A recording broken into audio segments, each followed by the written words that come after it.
Bakit kami Duterte? Sa mga kandidato ngayon, si Mayor lang ang may karanasan sa lahat ng sangay ng gobyerno. Sa Executive Branch, Mayor ng Davao for 23 years. Sa Legislative, Congressman and Vice Mayor for 6 years. At sa Judiciary, Fiscal ng 10 years at abogado ng 44 years. Tapos sasabihin nila, panglokal lang daw si Mayor. Lingid sa kaalaman nila, ang Davao ay 63 beses ang laki sa Metro Manila. Kahit pagsamasamahin mo pa ang buong bayan sa NCR, mas malaki pa rin ang 4 na beses ang Davao. Pero hindi ang laki ng bayan ang issue dito. Ang issue, krimen, droga at korupsyon. Sa usapang krimen, si Mayor ay binabatikos na nagpapapatay daw ng mga kriminal. Tanong, sa kasalukuyang sistema ng Pilipinas, sino ang takot? Ang mga kriminal sa mga taong sumusunod sa batas? O ang tao sa kriminal? Normal ba yan? Tapos magtataka tayo kung bakit nagagalit at napapamura si Mayor. Galit si Mayor sa drogista, kriminal at kurakot. Opresyon ito sa mga Filipino. Droga.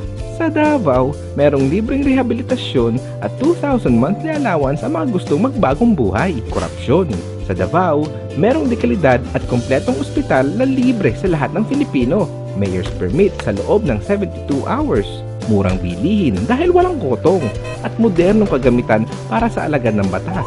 At dahil dyan, ligtas at panatag ang karaniwang tao. 24 oras nakahanda ang Central 911 para rumisponde sa anumang pangyayari.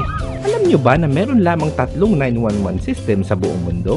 Nariyan ang Amerika, Canada at Davao. Ganito dapat gamitin ang pera ng bayan. Hindi puro welcome art, waiting shed, barangay patrol, poste, covered court, at isang tamakmak na plate number ng bahay. Ganito na lang ba tayo?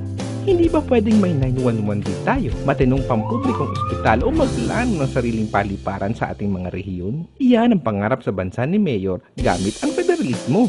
Kaya Duterte kami. Hindi dahil uso, hindi dahil sikat. Prinsipyo, liderato, ideolohiya at subok ng may nagawa na. Kaya Duterte kami.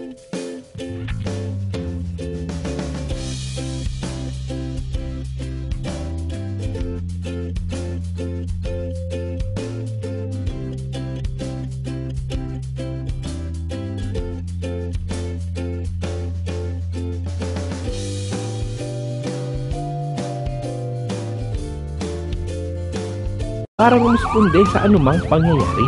Alam nyo ba na meron lamang 3 911 system sa buong mundo? Nariyan ang Amerika, Canada at Davao. Ganito dapat gamitin ang pera ng bayan.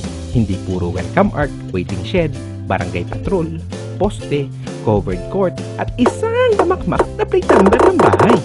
Ganito na lang ba tayo? Ang Davao ay 63 beses ang laki sa Metro Manila. Kahit pagsamasamahin mo pa ang buong bayan sa NCR, mas malaki pa rin ang 4 na beses ang Davao. Pero hindi ang laki ng bayan ang issue dito. Ang issue, krimen, droga at korupsyon. Sa usapang krimen, si Mayor ay binabatikos na nagpapapatay daw ng mga kriminal. Tanong, sa kasalukuyang sistema, bakit kami Duterte? Sa mga kandidato ngayon, si Mayor lang ang may karanasan sa lahat ng sangay ng gobyerno. Sa Executive Branch, Mayor ng Davao for 23 years. Sa Legislative, Congressman and Vice Mayor for 6 years. At sa Judiciary, Fiscal ng 10 years at abogado ng 44 years. Tapos sasabihin nila, panglokal lang daw si Mayor. Lingid sa kaalaman nila, tema ng Pilipinas. Sino ang takot? Ang mga kriminal sa mga taong sumusunod sa batas? O ang tao sa kriminal? Normal ba yan?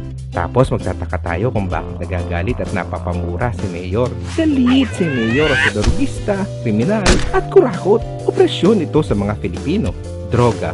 Sa Davao, merong libreng rehabilitasyon at 2,000 monthly allowance ang mga gustong magbagong buhay. Korupsyon.